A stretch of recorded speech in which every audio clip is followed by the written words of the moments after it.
Disiplin mi, motivasyon mu? Hangisi gerçekten işe yarıyor? Bazen kendimize şu soruyu soruyoruz. Neden başlayamıyorum? Ya da başladım ama neden devam edemiyorum? Bir gün enerjik, hevesli, umut doluyuz. Ertesi gün yataktan bile çıkmak istemiyoruz.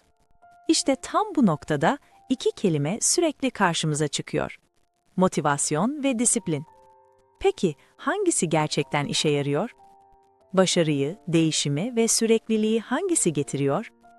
Bugün bu iki kavramı günlük hayatın içinden psikolojik bir bakışla konuşacağız. Motivasyon. Gelip geçen bir misafir. Motivasyon genellikle bir duygudur. Bazen bir video izleriz, bir söz duyarız, biri bizi över ve içimizde bir ateş yanar. Tamam deriz, bu sefer her şey farklı olacak. Ama motivasyonun bir özelliği var. Geçicidir. Çünkü motivasyon çoğu zaman dış faktörlere bağlıdır. Bir sonuç görmeye, bir ödüle, bir heyecana. Ve hayat şunu yapar. Bizi test eder.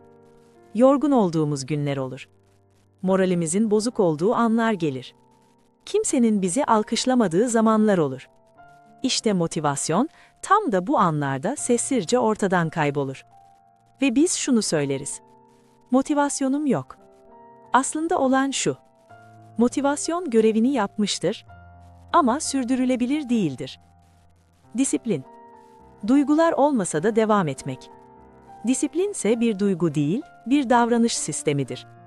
Canın istemese bile, keyfin yokken bile, motivasyon sıfırken bile yapmaya devam edebilmektir. Disiplin, bugün de yapıyorum demektir. Kusursuz değil, istikrarlı olmaktır. Psikolojik olarak disiplin, beynin şu bölümünü devreye sokar. Alışkanlık mekanizması. Beyin tekrar eden davranışları sever. Çünkü enerji tasarrufu sağlar. Yani disiplinle yapılan bir davranış zamanla daha az zorlayıcı hale gelir. Başta itici gelen şey bir süre sonra otomatikleşir. Diş fırçalamak gibi. Kimse her sabah motivasyon aramaz. Motivasyon neden bizi yarı yolda bırakır? Çünkü motivasyon çoğu zaman mükemmel hissetme beklentisi yaratır.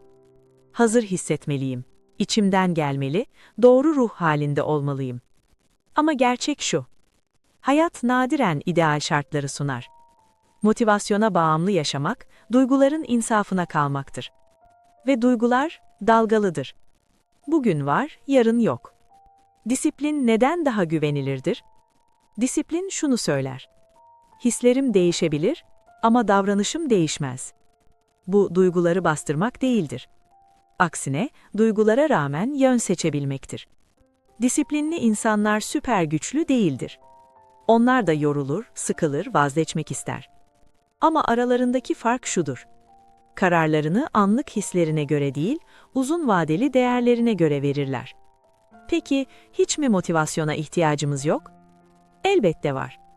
Motivasyon özellikle başlangıç noktasıdır. Bir kıvılcım gibidir. Ama ateşi canlı tutan şey, disiplin olur. Motivasyon başlatır. Disiplin devam ettirir. Motivasyon seni ayağa kaldırır. Disiplin yolda tutar. Psikolojide küçük bir gerçek. Araştırmalar şunu gösteriyor. İnsanlar önce davranışı değiştirir, sonra duyguları. Yani beklediğimiz şey genellikle tersidir. Önce motive olayım, sonra yapayım değil, yapayım, sonra motivasyon gelir. Bir sayfa yazarsın, iyi hissedersin. 10 dakika yürürsün, enerjin artar. Küçük bir adım, zincirleme etki. Disiplin motivasyonu sonradan üretir. Disiplin sertlik değil, şefkattir. Disiplin çoğu zaman yanlış anlaşılır. Kendine baskı yapmak sanılır. Oysa sağlıklı disiplin şunu der. Bugün elimden gelen bu kadar. Ama tamamen bırakmıyorum. %100 yapamıyorsan %10 yap. Ama bağı koparma. Bu yaklaşım psikolojik olarak çok değerlidir. Çünkü suçluluk değil, güveni inşa eder. Kendine verdiğin sözleri tutmaya başladıkça kendine olan saygı da artar. Sonuç. Hangisi gerçekten işe yarıyor? Motivasyon mu, disiplin mi? Cevap net. Uzun vadede disiplin. Ama motivasyonu çöpe atmıyoruz. Onu doğru yere koyuyoruz. Motivasyon bir duygudur. Disiplin bir sistemdir. Motivasyon seni başlatır. Disiplin seni dönüştürür. Ve belki de en önemli cümle şu: hayatını değiştiren şey, iyi hissettiğin günlerde yaptıkların değil, iyi hissetmediğin günlerde de vazgeçmemendir.